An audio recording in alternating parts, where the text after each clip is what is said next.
भाई इलेक्शन जीतने के बाद मोदी जी ने तो अभी शपथ ही लिया था, लेकिन देश की प्रॉब्लम इतनी बड़ी है कि लोग लाइव आके बता रहे हैं।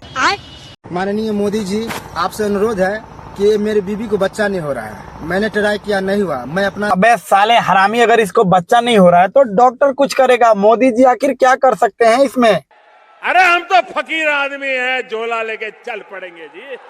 आपकी नॉलेज में कोई ऐसा व्यक्ति है जो बच्चा कर सके तो प्लीज आप उसे पठा दीजिए। अबे साले, मुझे ये नहीं लगता कि आखिर मोदी जी के नजरों में क्यों होगा। नहीं, झूठ बोल रहा है। लेकिन चल, फिर भी मेरे नजर में एक आदमी है, मैं उसका नाम बताता हूँ। उसका नाम है राहुल गांधी। टकाटक टकाटक टकाटक। मस्त प्लान है।